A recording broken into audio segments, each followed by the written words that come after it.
ఒకసారి ఎలీషా గారు శూన్యమైన పట్టణానికి వెళ్తే ఒక ఆమె ఆయన్ని ఇంటికి పిలిచింది. అక్కడేం రాయబడిందంటే, నీవు మా ఇంటికి రావాలని బలవంతం చేసిందట. అంటే బ్రతిమలాడిందట. ఆయన ఒకవేళ టైం లేదమ్మా అన్నాడేమో, లేకుంటే భోజనం చేసినామా ఆల్రెడీ అని చెప్పిండు తెలియదు, కానీ అస్సునే మీరలట బ్రతిమలాడిందట, దైవజనుడా నీవు నా ఇంటికి ఈరోజు తప్పకుండా రావాలి అని. అలా ఆయన ఆ ఇంటికి వెళ్ళడం జరిగింది. దేవుని బిడ్డలారా, ఇంటికి వెళ్ళిన తర్వాత ఆ భోజనం పెట్టింది. అలా కొంతకాలము దైవజనుడు ఆ ప్రాంతానికి వచ్చినప్పుడల్లా ఆమె వచ్చి ఆ దైవజనుడి ఇంటికి పిలిచి భోజనం పెట్టి పరిచర్య చేసేది. ఇక ఒకరోజు తన భర్తతో చెప్తుంది, ఏమండి మనమైతే మంచిగా ఇల్లు కట్టుకున్నాము, నాకు ఒక ఆలోచన వస్తుందండి, దైవజనుడి ప్రాంతానికి వచ్చినప్పుడల్లా అక్కడ ఇక్కడ పడుకుంటున్నాడు, నాకు ఆలోచన ఏంటంటే ఆయన మంచి సేవకుడని నాకు అర్థమైంది అని రాయబడింది. ఆ దైవజనుడు మంచివాడని నాకు అర్థమైపోయింది, కాబట్టి మనమే ఎందుకు ఒక ఇల్లు కట్టకూడదు ఆయనకని చెప్తుంది.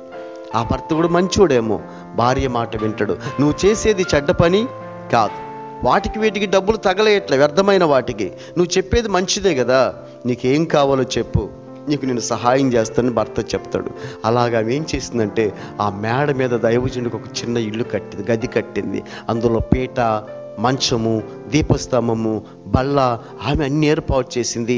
ఒకరోజు ఆయన పిలిచింది. ఆయన రాగానే గదిలోకి వెళ్ళగానే ఆమె చెప్తుంది, ఇదంతా నీకోసమేనయ్యా అని. ఆయనకి చెప్పకుండా చేసింది. ఆయన కూడా ఆశ్చర్యపోతాడు, అయ్యో ఇంతమంది విశ్వాసులు చూసా కానీ ఈమెకున్న విశ్వాసం, ఈమెకున్న భక్తి, దైవ సేవకుని పట్ల ఉన్న గౌరవము చాలా గొప్పది. ఈయన ఆ మార్గాన్ని ఎప్పుడు వచ్చినా, ఆ ఊరు వచ్చినా, ఆ ఊరి మార్గాన్ని ఎక్కడికి వెళ్ళినా ఆయన ఎవరింటికి వెళ్ళాడు. ఈమె మనసు మంచిది, మనస్ఫూర్తిగా భోజనం పెడుతుందని ఆమె ఇంటికే వెళ్ళేవాడు.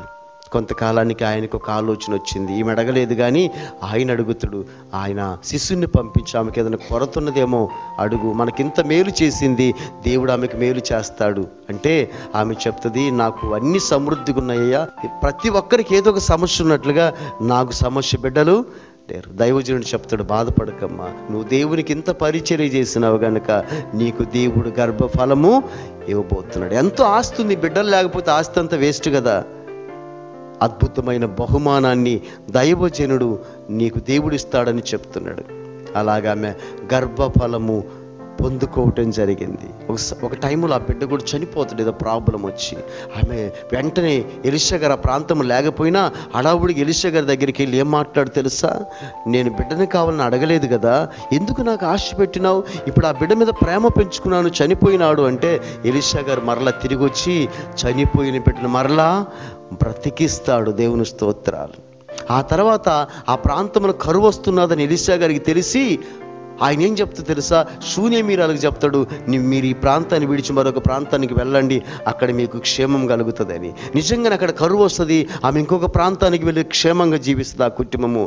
ఆమె జీవితంలో ఎలా ఇల్లు కట్టుకుందో, దైవజనునికి ఇల్లు కట్టింది. దేవుని బిడ్డలారా, ఆమెకు బిడ్డలు లేకపోతే దేవుడు గర్భఫలం ఇచ్చినాడు, బిడ్డ చనిపోతే బ్రతికించినాడు, కరువులో ముందే తెలియజేసి సమృద్ధినిచ్చినాడు. ఆ తర్వాత మరలా ఎక్కడికి వెళ్ళినా వారి స్థలాలు, వారి పొలాలు, వారి సమృద్ధిని వారికి మరలా తిరిగి దేవుడు అనుగ్రహించినాడు. ఇప్పుడు భర్త కంటే కూడా ఈమె ప్రాముఖ్యత ఎక్కువగా కనపడుతుంది ఆ కుటుంబం క్షేమకరంగా ఉండుటలో.